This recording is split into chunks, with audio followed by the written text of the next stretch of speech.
بسم الله الرحمن الرحيم. وقالت اليهود عزير ابن الله وقالت النصارى المسيح ابن الله ذلك قولهم بأفواههم يضاهئون قول الذين كفروا من قبل قاتلهم الله أنى يؤفكون اتخذوا أحبارهم ورهبانهم أربابا من دون الله والمسيح ابن مريم ما أمروا إلا ليعبدوا إلها واحدا لا إله إلا هو سبحانه عما يشركون يريدون أن يطفئوا نور الله بأفواههم ويأبى الله إلا أن يتم نوره ولو كره الكافرون هو الذي أرسل رسوله بالهدى ودين الحق ليظهره على الدين كله ولو كره المشركون يا أيها الذين آمنوا إن كثيرا من الأحبار والرهبان ليأكلون أموال الناس بالباطل ويصدون عن سبيل الله والذين يكنزون الذهب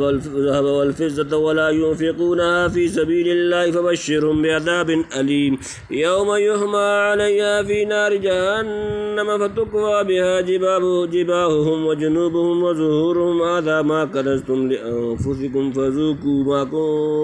ما كنتم تكنزون إن عدة الشهور عند الله 12 شهرا في كتاب الله يوم خلق السماوات والأرض منها 4 حرم ذلك الدين القيم فلا تظلموا فيهن أنفسكم وقاتلوا المشركين كافة كما يقاتلونكم كافة واعلموا أن الله مع المتقين إنما النسيء زيادة في الكفر يذل به الذين كفروا يحلونه عاما ويحرمونه عاما ليواتوا عدة ما حرم الله فيحلوا ما حرم الله زين لهم السوء أعمالهم والله لا يهدي القوم الكافرين. وقالت اليهود عزير ابن الله وقالت النصارى والمسيح ابن الله ذلك قولهم بأفواههم يضاهئون قول الذين كفروا من قبل فقاتلهم الله أنى يؤفكون. وقالت اور کہا اليہود عزیر ابن اللہ اللہ کا بیٹا. وقالت اور کہا النصارى مسیح ابن اللہ اللہ کا بیٹا. ذلك یہ قول ان کی باتیں بأفواہہم ان کے منہ کی یضاہئون اور ریس کرتے ہیں قول بات الذین کفروا وہ لوگ جنہوں نے کفر کیا کافر من قبل پہلے قاتلہم ہلاک کرے انہیں اللہ انا کہاں یؤفکون بہکے جاتے ہیں وہ. اور یہود نے کہا کہ عزیر اللہ کا بیٹا ہے اور نصارہ نے کہا کہ مسیح اللہ کا بیٹا ہے. یہ باتیں کہتے ہیں اپنے منہ سے ریس کرنے لگے اگلے کافروں کی بات کی ہلاک کرے ان کو اللہ کہاں سے پھیرے جاتے ہیں. روایات سے معلوم ہوتا ہے کہ اس وقت بعض یہود کا یہ عقیدہ تھا کہ حضرت عزیر خدا کے بیٹے ہیں لیکن یہ عقیدہ عام یہود کا نہ تھا اور نہ زمانہ ماں بعد میں. تو بعض علماء نے لکھا ہے کہ اب کوئی یہودی اس عقیدے کا باقی نہیں رہا. اگر عہد نبی صلی اللہ علیہ وسلم میں یہود کا کوئی فرقہ اس کا قائل نہ ہوتا تو ضرور تھا کہ اس وقت یہود قرآن کی قائد کی تخلیص کرتے جیسا کہ اتخذوا احبارهم ورهبانهم اربابا من دون اللہ سورۃ نمبر 9 سورۃ توبہ آیت نمبر 31 کو سن کر عدی بن حاتم نے اعتراض کیا تھا کہ احبار اور رہبان کو رب تو کوئی نہیں مانتا. اس کا جواب نبی کریم صلی اللہ علیہ وسلم نے دیا جو آگے آتا ہے. پس ابنیت عزیر کے عقیدے کو ان کی طرف نسبت کرنا اور ان کا اعتراض و انکار کہیں منقول نہ ہونا اس کی دلیل ہے کہ ضرور اس وقت اس خیال کے لوگ موجود تھے. ہاں جیسے مرور دہور سے بہت سے مذاہب اور فرقے مٹا گئے وہ بھی نابود ہو گیا ہو تو کچھ مستبعد نہیں. باقی ہم سے ایک نہایت سکہ بزرگ حاجی امیر شاہ خان مرحوم نے بیان کیا کہ سیاحت فلسطین وغیرہ کے دوران میں مجھے بعض یہود اس خیال کے ملے جن کو اسی عقیدے کی نسبت سے عزیری کہا جاتا ہے. واللہ عالم یعنی ابنیت یا الوہیت مسیح وغیرہ کا عقیدہ پرانے مشرکین کے عقیدے کے مشابہ ہے بلکہ انہی کی تقلید میں یہ اختیار کیا ہے جیسے کہ سورہ مائدہ کے فائد میں ہم نقل کر چکے ہیں. یعنی خدا ان کو غارت کرے تو اس کی صاف اور تیز روشنی پہنچنے کے بعد کدھر اندھیرے میں چلے جا رہے ہیں. اتخذوا احبارهم ورهبانهم اربابا من دون الله والمسيح ابن مريم ما امروا الا ليعبدوا الها واحد لا اله الا هو سبحانه عما يشركون. اتخذوا انہوں نے بنا لیا احبارهم اپنے اخبار علماء و رہبانهم اور اپنے راہب درویش اربابا رب جمع من سے دون اللہ اللہ کے سوا والمسیح اور مسیح ابن مریم ما اور نہیں امروا انہیں حکم دیا گیا الا مگر لیعبدوا یہ کہ وہ عبادت کریں الہ واحد معبود واحد لا نہیں الہ کوئی معبود الا ہو اس کے سوا سبحانہ وہ پاک ہے عامہ اس سے جو یشرکون وہ شرک کرتے ہیں۔ ٹھہرا لیا اپنے عالموں اور درویشوں کو خدا اللہ کو چھوڑ کر اور مسیح مریم کے بیٹے کو بھی، اور ان کو حکم یہی ہوا تھا کہ بندگی کریں ایک معبود کی، کسی کی بندگی نہیں اس کے سوا، وہ پاک ہے ان کے شریک بتلانے سے۔ ان کے علماء مشائخ جو کچھ اپنی طرف سے مسئلہ بنا دیتے ہیں، خواہ حلال کا ہو یا حرام کا، حلال کے کہہ دیتے ہیں اور سند کو سمجھتے کہ بس خدا کے ہاں ہم کو چھٹکارا ہو گیا۔ کتب سماویہ سے کچھ سروکار نہ رکھا تھا، محض اخبار اور رحمان کے حکام پر چلتے تھے، اور ان کا یہ حال تھا کہ تھوڑا سا مال یا جاہی فائدہ دیکھا حکم شریعت کو بدل ڈالا، جیسا کہ 2-3 آیتوں کے بعد مذکور ہے۔ بس جو منصب خدا کا تھا یعنی حلال و حرام کی تشریح علماء مشائخ کو دے دیا گیا تھا۔ اس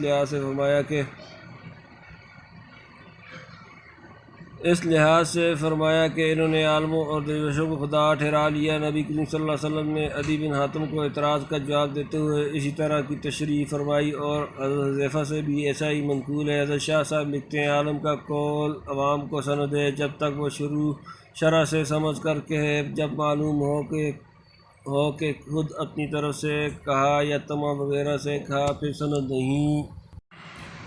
یریدون ان یطفئوا نور اللہ بافواہہم ویابی اللہ الا ان یتم نورہ ولو کرہ الکافرون۔ یریدون وہ چاہتے ہیں ان کہ وہ یطفئوا وہ بجھا دیں نور اللہ اللہ کا نور بافواہہم اپنے منہ سے، جمع ویابی اللہ اور نہ رہے گا اللہ الا مگر ان یہ کہ یتم پورا کرے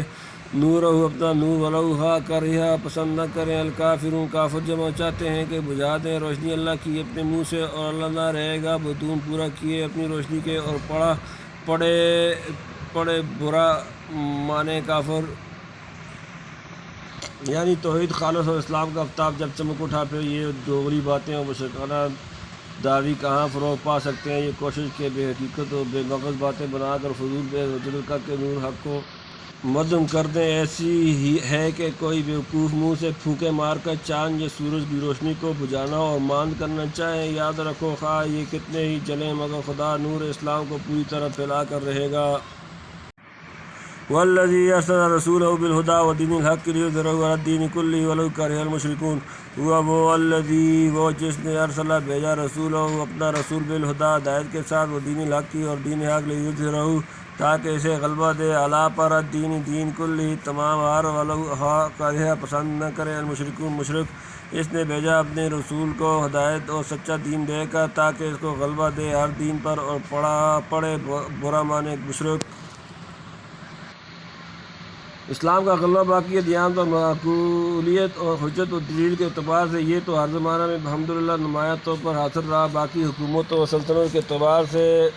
وہ اس وقت حاصل ہوا ہے اور ہوگا، اور جب کہ مسلمان اصول اسلام کے پوری طرح پابند اور ایمان و تقویٰ کے راہوں میں مضبوط اور جہاد فی سبیل اللہ میں ثابت قدم تھے، یا آئندہ ہوں گے، اور دین حق کا ایسا غلبہ کہ باطل ادیان کو مغلوب کر کے بالکل صفحہ ہستی سے محو کر دے۔ یہ نزول مسیح علیہ السلام کے بعد قیامت کے قریب ہونے والا ہے۔ یا ایھا الذین آمنوا ان کثیرا من الاحبار والرہبان لیأکلون اموال الناس بالباطل ویصدون عن سبیل اللہ والذین یکنزون الذہب والفضة ولا ينفقونها فی سبیل اللہ فبشرہم بعذاب علیم۔ یا ایھا الذین وہ لوگ جو آمنوا ایمان لائے، ان بے شک کثیرا بہت من سے الاحبار علماء والرہبان اور راہب درویش، لیاکلون کھاتے ہیں اموال مال جمع الناس لوگ جمع بالباطل ناحق طور پر، ویصدون اور روکتے ہیں عن سے سبیل راستہ اللہ والذین اور وہ لوگ جو یکنزون جمع کر کے رکھتے ہیں الذھب سونا والفضة اور چاندی، ولا ينفقون اور وہ ایسے خرچ نہیں کرتے فی میں سبیل اللہ اللہ کی راہ میں، بشرہم سو انہیں خوشخبری دو بعذاب عذاب علیم دردناک۔ اے ایمان والو بہت سے عالم اور درویش اہل کتاب کے کھاتے ہیں مال لوگوں کے ناحق اور روکتے ہیں اللہ کی راہ سے، اور جو لوگ گاڑ کر رکھتے ہیں سونا اور چاندی اور اس کو خرچ نہیں کرتے اللہ کی راہ میں، سو ان کو خوشخبری سنا دے عذاب دردناک کی، یعنی روپیہ لے کر احکام شریعہ اور اخبار الہیہ کو بدل ڈالتے ہیں۔ ادھر عوام الناس نے انہی جیسے پہلے گزرا خدائی کا مرتبہ دے رکھا تھا، جو کچھ غلط سلط کہہ دیں وہی ان کے نزدیک حجت ہے۔ اسی طرح یہ علماء و مشائخ نذرانے وصول کرنے، ٹکے بٹورنے اور اپنی سیاست اور ریاست قائم رکھنے کے لیے عوام کو مکر و فریب کے جال میں پھنسا کر راہ حق سے روکتے رہتے ہیں، کیونکہ عوام اگر ان کے جال سے نکل جائیں اور دین حق اختیار کر لیں تو ساری آمدنی بند ہو جائے۔ یہ حال مسلمانوں کو سنایا تاکہ متنبہ ہو جائیں کہ امتوں کی خرابی اور تباہی کا بڑا سبب 3 جماعتوں کا خراب دبے راہ ہونا اور اپنے فرائض کو چھوڑ دینا ہے۔ علماء مشائخ اور اغنیاء اور رؤساء ان میں سے 2 کا ذکر تو ہو چکا، تیسری جماعت رؤساء کا آگے آتا ہے۔ ابن مبارک نے خوب فرمایا وَهَلْ أَفْسَدَ الدِّينَ إِلَّا الْمُلُوكُ وَأَخْبَارُ سُوءٍ وَرَهْبَانَهَا۔ جو لوگ دولت اکٹھی کریں خواہ حلال طریقے سے مگر خدا کے راستے میں خرچ نہ کریں، مثلاً زکوٰۃ نہ دیں، حقوق واجبات نہ نکالیں، ان کی یہ سزا ہے۔ تو اسی سے احبار اور رہبان کا انجام معلوم کر لو، جو حق کو چھپا کر یا بدل کر روپیہ بٹورتے ہیں اور ریاست قائم رکھنے کی حرص میں عوام کو خدا کے راستے سے روکتے پھرتے ہیں۔ بہرحال دولت وہ اچھی ہے جو آخرت میں وبال نہ بنے۔ یوم یحمى علیہا فی نار جہنم فتکوی بہا جباہہم وجنوبہم وظہورہم ھذا ما کنزتم لانفسکم فذوقوا ما کنتم تکنزون۔ یوم جس دن یحمى تپایا جائے گا علیہا اس پر، فی میں نار جہنم جہنم کی آگ، فتکوی بہا پھر داغا جائے گا اس سے جباہہم ان کی پیشانی جمع، وجنوبہم اور ان کے پہلو جمع، وظہورہم اور ان کی پیٹھ جمع، ھذا یہ ہے ما جو کنزتم تم نے جمع کر کے رکھا ہے، انفسکم اپنے لیے، فذوقوا پس مزہ چکھو، ما جو کنتم تکنزون تم جمع کر کے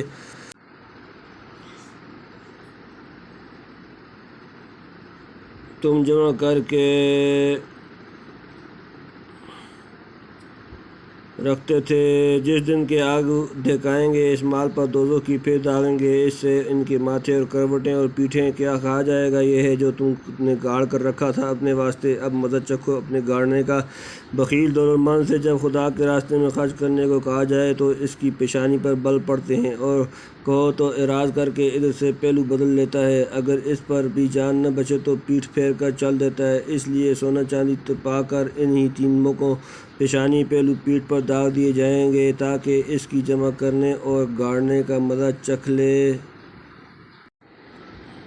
ان عدۃ الشہور عند اللہ 12 شہرا فی کتاب اللہ یوم خلق السماوات والارض منها 4 حرم ذلک الدین القیم ولا تظلموا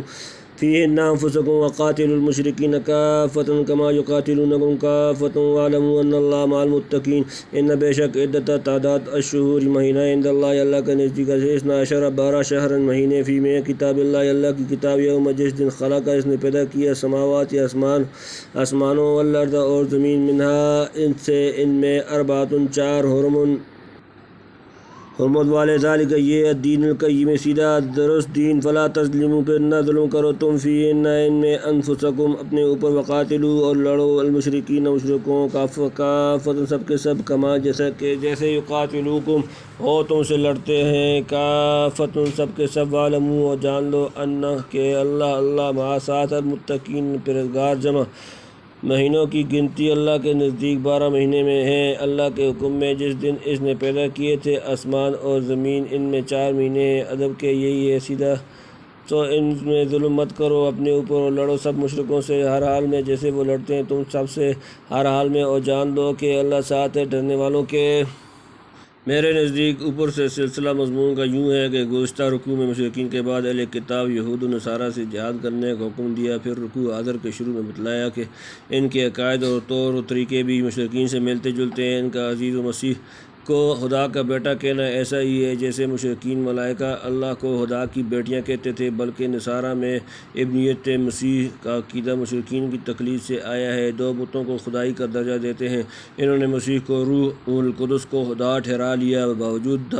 باوجود دعویٰ کتاب کے احبار و رہبان کے احکام کو شریعت الہیہ کا بدل تجویز کر لیا، یعنی احبار و رہبان رشوتیں لے کر اور حرام مال کھا کر جس چیز کو حلال یا حرام کر دیتے، احکام سماوی کی جگہ انہی کو قبول کر لیا جاتا۔ اس کا یہ طریقہ ٹھیک مشرکین کی طریقے سے مشابہ ہے۔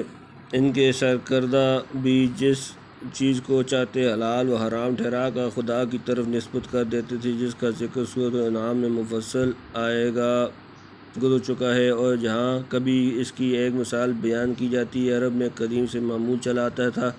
کہ سال کے 12 مہینوں میں سے 4 مہینے اشہر حرم حاس اور ادب و احترام کے مہینے ہیں۔ ذوالقعدہ، ذوالحجہ، محرم، رجب میں خونریزی اور جدال و قتال قطعاً بند کر دیا جاتا تھا۔ حج و عمرہ اور تجارتی کاروبار کے لیے امن و امان کے ساتھ آزادی سے سفر کر سکتے تھے۔ کوئی شخص ان ایام میں اپنے باپ کے قاتل سے بھی متعارض نہ کرتا تھا، بلکہ بعض علماء نے لکھا ہے کہ اصل ملت ابراہیمی میں یہ 4 ماہ اشہر حرم قرار دیے گئے تھے۔ اسلام سے ایک مدت پہلے جب عرب کی وحشت و جہالت حد سے بڑھ گئی اور باہمی جدال و قتال میں بعض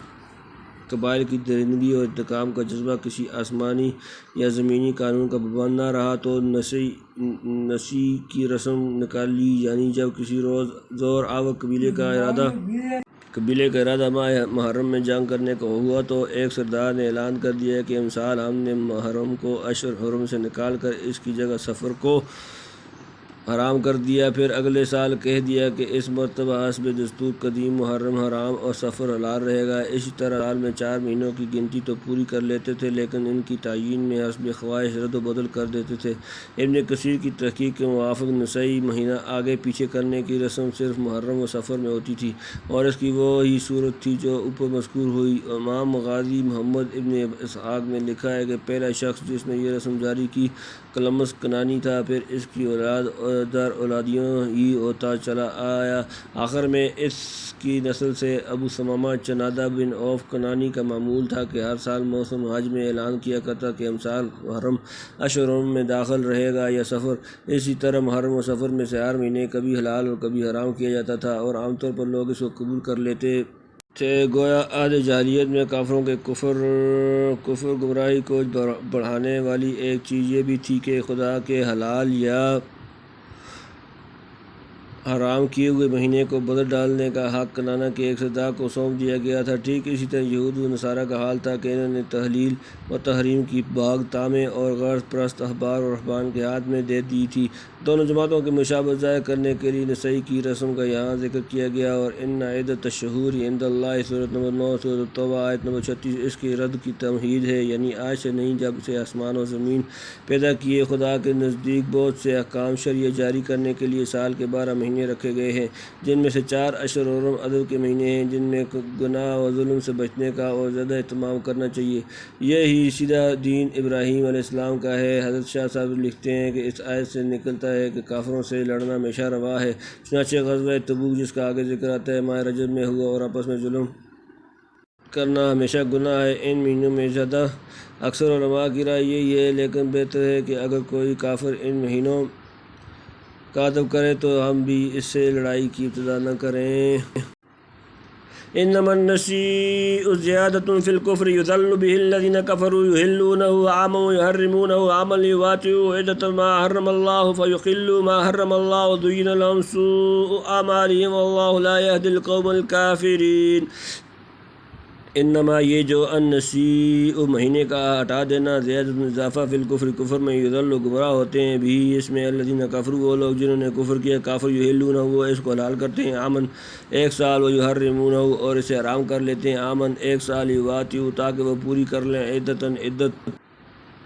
گنتی، ما جو حرم حرام کیا اللہ فیحلوا تو وہ حلال کرتے ہیں ما حرم جو حرام کیا اللہ زین مزین کر دیے گئے لہم انہیں سوء برے اعمالہم ان کے اعمال، واللہ اور اللہ لا یہدی ہدایت نہیں دیتا القوم کافرین۔ کافر جمع یہ جو مہینہ ہٹا دیا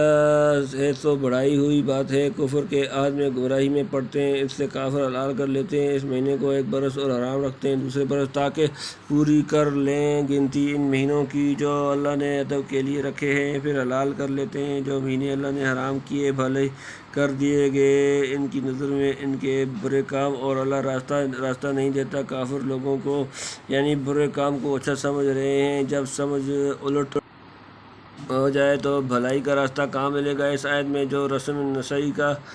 ذکر فرمایا ہے اس کی تفصیل گزشتہ آیت کی فوائد پر زیر آیت ذالک الدین القیم سورۃ نمبر 9 سورۃ التوبہ آیت نمبر 36 میں گزر چکی۔ تنبیہ بعض احکام جو اپنے مہینوں کا حساب درست رکھنے کے لیے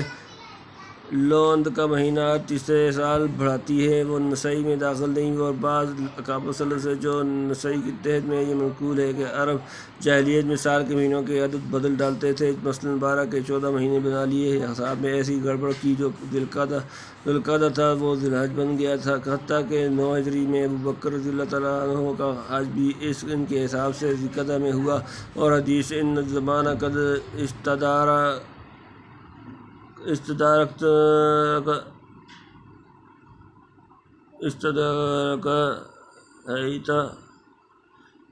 ہیئتہ الہ کی تقریر بھی اسی اصول کے موافق کی گئی۔ ان سب چیزوں پر حافظ ابن کثیر نے تعقب کیا ہے، من شاء فلیراجع، یہاں سے اس پر مفصل بحث کی گنجائش نہیں۔ اگر مستقل تفسیر قرآن لکھنے کی توفیق ہوئی جیسا کہ ارادہ ہے تو وہاں تفصیل سے کلام کیا جائے گا۔